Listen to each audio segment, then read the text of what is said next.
So if you ever stay to the bitter end, today would be a good day to do that.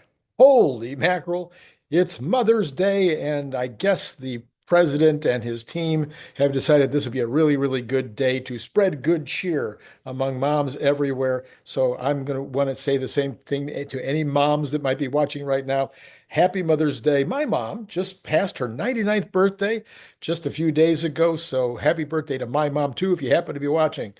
So let's get on with all of the wild and crazy news today. Let's start with Cathie Wood. This is pretty good news.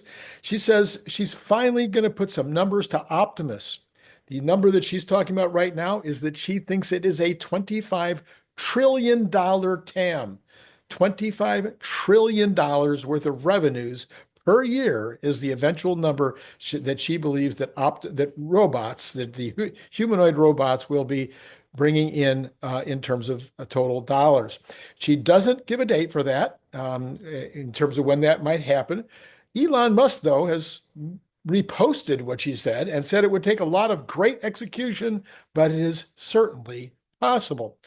Again, Elon has his own number for the Optimus robot. He thinks that it will create an eventual market value, market cap of 25 trillion.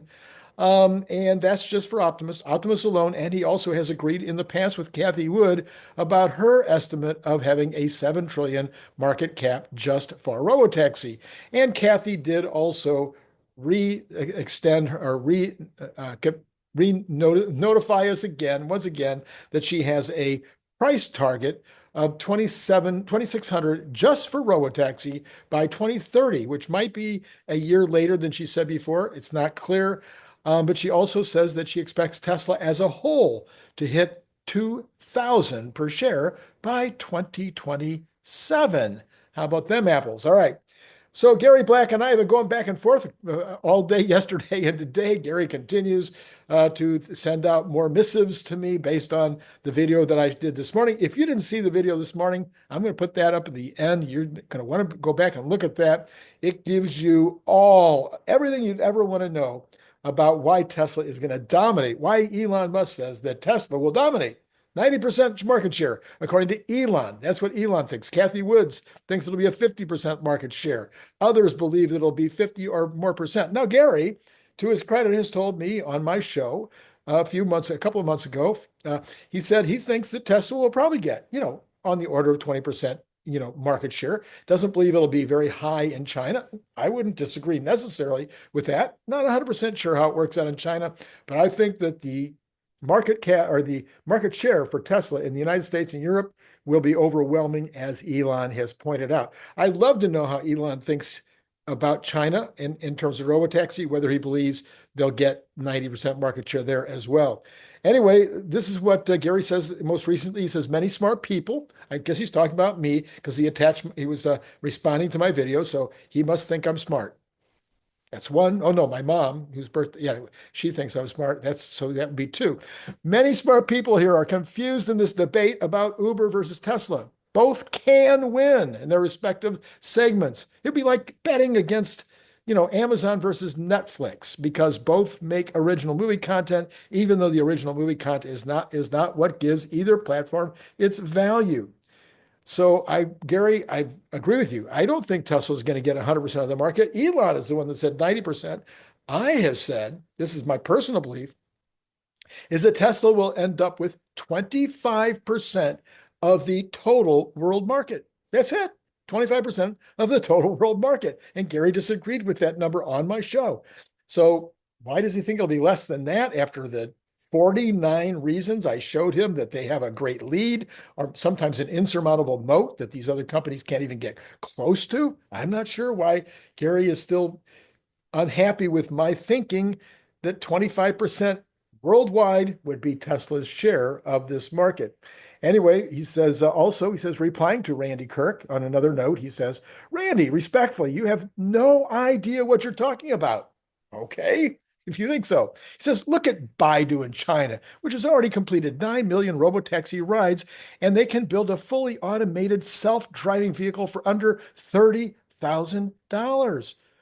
Okay, they can build that for under 30,000 in China. They can build it for under 30,000. Tesla will be building theirs for 16 or $15,000 in China, half the price.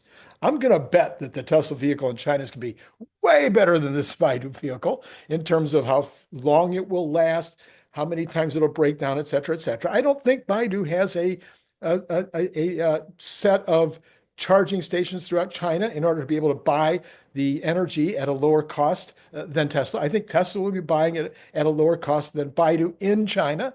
I don't think that Baidu has a massive data center like Tesla does in order to maximize and continue to improve. And I think that Tesla, if it wants to win in China, probably does win in China. But Baidu is not going to be selling in the United States. I promise you that. And so I think, oh, and Baidu also, as far as I know, and this according to Brian Wang, Baidu uses remote drivers, not just a remote helper to take care of things when there's a problem, but no, they have remote drivers ready to take over.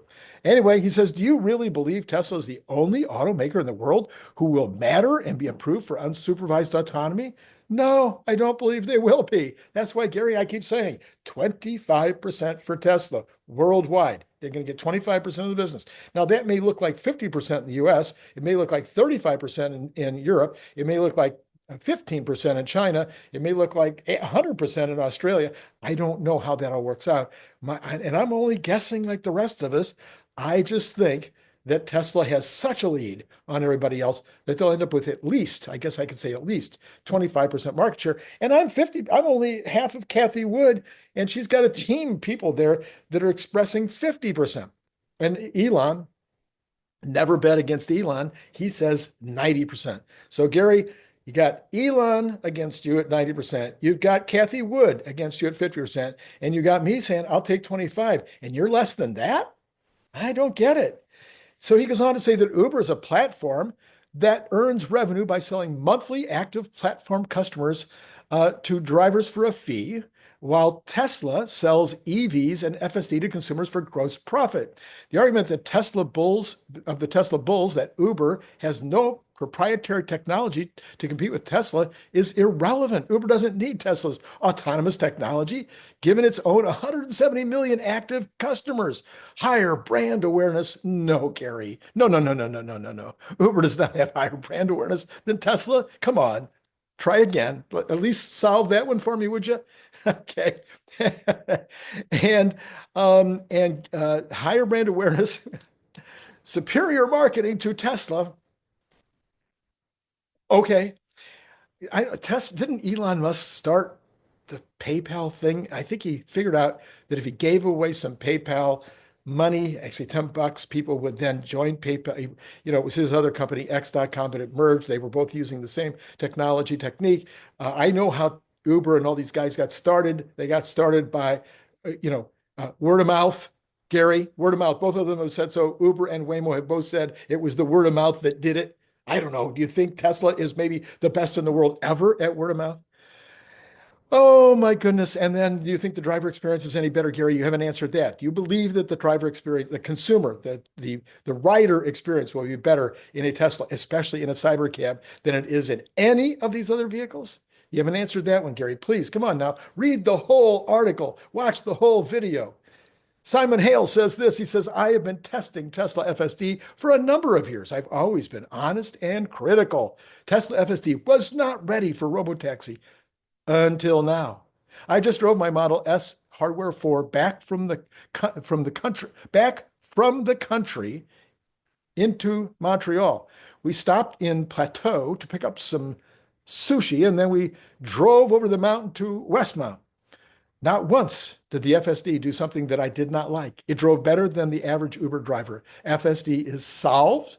Robotaxi is next. And he says, I have a feeling that Tesla is going to rip. He would be right about that, at least if the overnights continue.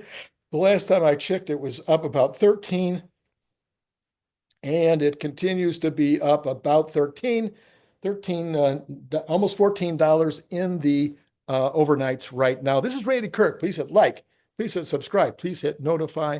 Please join Patreon. That would be so lovely of you. And then you could also join here as a member on YouTube. That'd be fantastic. Doesn't matter. Either way, it works. Okay. Later tonight, I may or may not do a video. There's so much news right now. Maybe something else will pop up, or I'll have some other reason to do another video later tonight, but I might just skip tonight. Markets are up. Why are markets up? Oh, in anticipation of the China-US trade negotiation details on Monday. So both Besant and Trump and the other negotiator, I'm forgetting his name right now, who was over there doing in Geneva, doing the negotiating, and the Chinese. Everybody's come out and said, "Yeah, we did good. We really know how this. We've got a good start, and we're going to be able to put together a deal, and all of those details are going to be announced tomorrow." So the market is up. It's screaming up. My guess is it'll scream up even more tomorrow morning, maybe even in the overnights or the pre-market. It's going to get even stronger than it is right now because there's other good news, as you're going to hear. Just hang in with me. We're going to get to more stuff.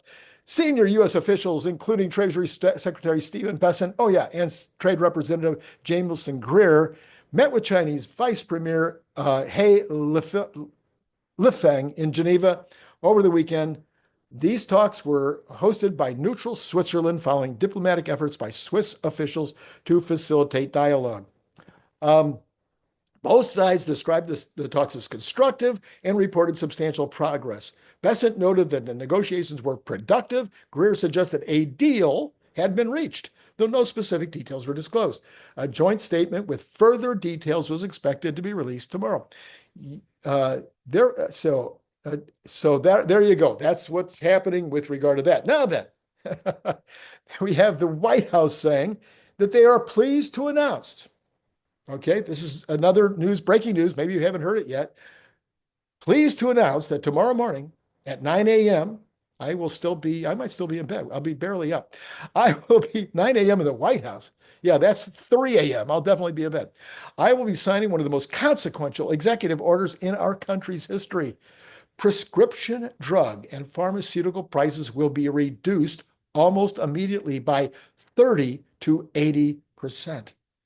They will rise throughout the rest of the world in order to equalize and for the first time in many years bring fairness to America. I will be instituting a most favored nation policy whereby the United States will pay the same price as the nation that pays the lowest price anywhere in the world. Now, I'm guessing that there will be more information on this tomorrow. There will be lots of people writing about this tomorrow because I'm not 100% sure how you do this with an executive order. Maybe he's made a deal with the drug companies, so maybe it doesn't require congressional authorization. Maybe he said to the drug companies, look, I don't want to have to go to Congress. I don't want to turn this into a bill. I just want you guys to agree that wherever in the world that the price is the lowest, that's what you're going to charge the United States. That's what you're going to charge not just consumers, that's what you're also going to charge the government of the United States, because the government buys more pills than anybody for the Army, for the Navy, for, on their employee health care programs, for, of course, Medicare and Medicaid. Massive, massive, massive, massive amount of our budget are going to pharmaceuticals, which are now going to go down by 30 to 80%. Oh, so that's how we can get the value, the total cost of Medicare and Medicaid down without taking anything out of what people are getting. So we're not going to reduce any benefits to anybody, but we're going to get a 30 to 80% drop in the cost of the pharmaceuticals that are associated with Medicare and Medicaid. Oh, so would you guys just shut up for a minute and let the president do his job? He knows what he's doing. My guess is there's going to be more deals like this that are going to have to do with the actual care, because you can buy a hip replacement in one hospital in New York City for $700 and go down the street and pay $5,000. I think those kind of things are also going to be equalizing. There's going to be some rules with regard to that as well. And those are going to also reduce the total outlay for the U.S. government without hurting consumers of those medical activities. So savings to the consumer by this new thing. So if you are on a health plan, and you're paying $4 or $8 or something for your prescription, I don't know, maybe you'll pay $3 or $5, but maybe your insurance will go down because their costs are going to go down. And then if you're paying for those prescriptions yourself, you personally are paying for them, not through healthcare, your dollars are going to go down. You're going to pay less. The government's going to pay less. That's going to reduce the deficit To the extent that we reduce the deficit, it means that we're going to reduce the debt. That means lowering, and we're going to lower the overall cost of government, which will reduce the amount of interest that we're paying, et cetera, et cetera, et cetera. You get the idea. And of course, this will have an impact on inflation at the same time. Well, Bill Ackman, and that's a huge story. It's really, really big. That's a massive story. Bill Ackman says, you know who Bill Ackman is, right? He's the hedge fund guy, runs the biggest, maybe the biggest hedge fund in the country. I forget, very, very big hedge fund. He says the United States has subsidized the world on trade, defense, drugs, NGOs, and more. Our global subsidy, this global subsidy that he's talking about, has contributed to our $37 trillion national debt, and of course to the $2 trillion negative debt that we have every year. The real Donald Trump, is the first president in history to rectify the situation. He deserves enormous credit for doing so, but don't expect the Democratic leadership to give him any credit at all. Even Bernie Sanders, who's been talking about equalizing the price of drugs for years, Bernie Sanders never actually got it done, did he? And Bernie Sanders probably won't go, way to go, Trump. He'll probably just find a reason why this is somehow flawed. Anyway, Jamie Dimon also piped up over the weekend and says that Doge is needed and should keep on keeping on. Yeah. Okay. What's happening this week? We will start with Monday when we have a Fed speaker coming out, but we have at 2 o'clock in the afternoon, the monthly U.S. federal budget. Last month, it was at 210 billion negative. I'm sorry, that's the total budget. No, can that be? No, that must be the budget deficit. It must be, because 210 billion times 12 can't be, no, because it's a $7 trillion. So that must be the negative. Okay, they're thinking it'll be higher, 256 billion negative. We'll see what happens on Monday. On Tuesday, one of my favorite things to watch, and that is the NFIB, the National Federation of Independent Business Optimism Index. We will see what the small businesses are saying. Last month, that was at 97.4, which is kind of an index number. They're thinking it's going to drop even lower to 95. That might be true. I wish they were taking this a week from now after the China deal has been made. Then 8:30, I'm sorry, what, you don't care what time it is. The Consumer Price Index comes out also on Tuesday, the 13th. And last month, it was at negative 0.1. This month, they think it'll be popping back up to a positive 0.2. I can't imagine why that would be true. There's nothing. There's no reason. I don't know why they think. I think it'll still be very, very low. Maybe 0.1 up, maybe 0, maybe flat. Because remember, energy prices are still extremely low. Housing prices have been dropping. Dropping, literally dropping. CPI year over year. They think they think will come down from 2.4 to 2.3. That's the headline number again. Now we'll talk about the core numbers. The core CPI went up only 0.1%, and this month they think it'll go up 0.3. I don't know why. I can't figure out what it is that they think is going up that's going to cause the core CPI to go up by 0.3%. That'll shock me totally. And then we'll dig into the details, of course, on Tuesday and find out why. If it turns out to be that, I wouldn't be at all surprised for them to be way off on this number. Core CPI year over year, they think will stay the same at 2.8 as it was last month. Then we have a couple more Fed talkers on Wednesday. Then Thursday, we get U.S. jobless claims as always, 228,000 last month. They think it'll be about the same. U.S. retail sales coming in, it was up 1.4% last month. They think retail sales will still be up 0.1%. That would be 1.2% per year. Not great, but it wouldn't be horrible. Retail sales minus autos, they think is going to be strong also, was up 0.5. Huge last month. They think it'll still be 0.3 this month, even after you take out autos. And part of this lower number on the all-in retail sales might be because auto sales definitely came down in April. Producer price index last month was negative 0.4. And they think this month the producer price index will be up 0.3. Once again, I understand we've got these price tariffs coming in on just a few products in April. I don't think it can impact. So I think, again, they're going to be completely off on this. But We'll find out who's right. Core PPI coming in last month at negative 0.1. They think that will also be up 0.3. Okay, we'll see what happens. And then PPI year over year was 2.7 last month. They don't have a guess. Core PPI year over year was 3.4. They also don't have a guess on that. Then we get the Empire State Manufacturing Survey. Last month it was down 0.8, down 8.1% on the survey. Remember, this is a manufacturing survey, and they think it'll be down another 8.0% this month. Then the Philadelphia Fed Manufacturing Survey was down 26.4. They think that's going to be down another 10 this month. Then Jerome Powell is going to be speaking that morning. That's always interesting. Then we have the initial production report, and that last month was down 0.3, but they think it'll be up on industrial production 0.1%. Capacity utilization was at 77.8, pretty much unchanged at 77.9 is their estimate. Business inventories were up 0.2%. They think they'll be up 0.2% more. That seems odd in that we would have had all of this incoming to beat the tariff, all these incoming imports to beat the tariff. And so those have to go in inventory. So how is it only 0.2%? We'll see how that works out. So you can see this month, this particular week, I'm thinking that these guys are completely wrong a lot. The Home Builder Confidence Index is at 40. They think it'll stay at 40. I don't have an opinion on that at this exact moment. Friday, we get the Import Price Index. Last month, it was down 0.1, and they're thinking it'll be down another 0.4 on the Import Price Index. If anything, you think it'd be up.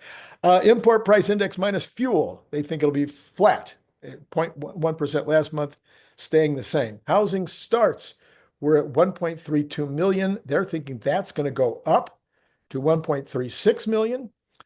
They have building permits last month, 1.48 million. They think that's going to drop to 1.45. That would make sense. I would believe that permits would be dropping possibly. And then consumer sentiment comes in, and last month it was 52.2. They think that'll go up. The consumer sentiment will actually slightly improve. Now, we've had some negative on consumer sentiment, so they think that maybe it's going to pop up a little bit. That's also very interesting. Walmart and Cisco are both reporting this week. The one I'll be most interested in is Walmart, to see how they're seeing the consumer, how they see the consumer spending right now, and also what their guidance is, how they think things are going to be impacted going forward. Will they take into consideration that China, in their guidance? I would think they would have to change whatever they were going to say in their guidance to take into consideration whatever it is that the U.S. and China have decided over the weekend. So we'll see how that all works out. Okay, let's take a look at the market. We've got Tesla is still up $13.32 at $311.58, heading in the direction, of course, that I'm suggesting it needs to do in order to get back to all-time high by the end of the month. Based on what just happened and what we're seeing happening, the things that are going on with the White House, the things that are going on with Tesla, the opportunity for Robotaxi Model Q, I'm still very bullish on my number. I really think that's what we're going to get to. We have got the bond market is actually up in the pre-market, up 3.7 basis points at 4.412. Now, this would be because everything that we've just said is really, really good for the economy. What I don't understand is how the bond market is not taking into consideration the likelihood that inflation is really under control and not going to go crazy. This indicates to me that the bond market still believes that there's still inflation in the system that they need to take into consideration. I think that's going to go away, but I don't know. The other thing is they may think that there's not enough buyers to buy up the bonds that are going to be coming on stream in terms of availability. We'll see. We'll see what happens over time. Oil market up 12 cents, $61.14, staying in a good spot. Brent is $64, so that's right in range. 61 for Texas Intermediate, 64 for Brent. Natural gas down 1.21% at $3.75. It's pretty high overall for natural gas, but coming down, so that makes sense. Gold has been Definitely down. Every time I've looked in the last little while, down 58 at this point at 3,286. Obviously, that's still a super strong number for gold, but uh, all of this good news for the tariffs and the economy, et cetera, would tend to take a little steam out of gold. Might heavily depend again on what China has been doing and continues to do. They have been buying a lot. Literally, they've been buying tons of gold. So I'm sorry, I had to say that. Silver down 0.48% at 32.75. Copper up 0.48 at $4.67. And the dollar is definitely doing well right now based on all the things that are happening with the tariffs. That's good news for the dollar. Bitcoin up another 11.49. It is sitting at 104,384. And then we've got the pre-market for the equities. The Dow is up 431 or 1.04%. You've got the S&P up 76.25. That's up 1.34%. The NASDAQ even more, 1.78% is up 358. So you've now got the S&P at 57.53. We are closing in on that. I think it's 6150, something like that is the all-time high. We are not that far away from the S&P all-time high. This is eventually going to start showing up, I think, in the Trump administration approval ratings because one thing after another, just knocking down the promises and even overdoing it. There was no promise to reduce the price of drugs, and yet all of a sudden it looks like based on what we see back and forth with reporting tomorrow, maybe we're going to see a nice reduction in the price of drugs. Okay, as mentioned earlier, I'm putting up that post from this morning, the YouTube that I did this morning on it's 49 ways that Tesla is far ahead of everybody else on the planet in terms of what they're going to be able to do with Robotaxi and Cybercab. It isn't even close. And so when Elon says 90% share, I think that's why he keeps saying 90% share. So take a look at the video. Tell me what I've messed up. Tell me what I did right or wrong.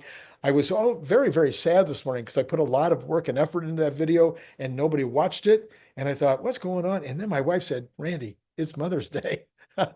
Everybody's at their moms. They can't be watching your videos while they're over there saying hi to mom. So I get it. But now you're probably home. So take a minute. It's only half an hour, I think, 35 minutes, something like that.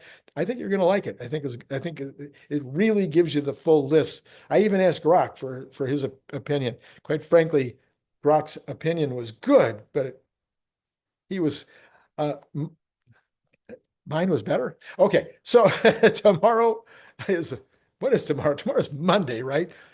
As far as I know, it's all going to be the normal stuff. Larry Goldberg, Brian White. We'll see you tomorrow. It's been great talking to you.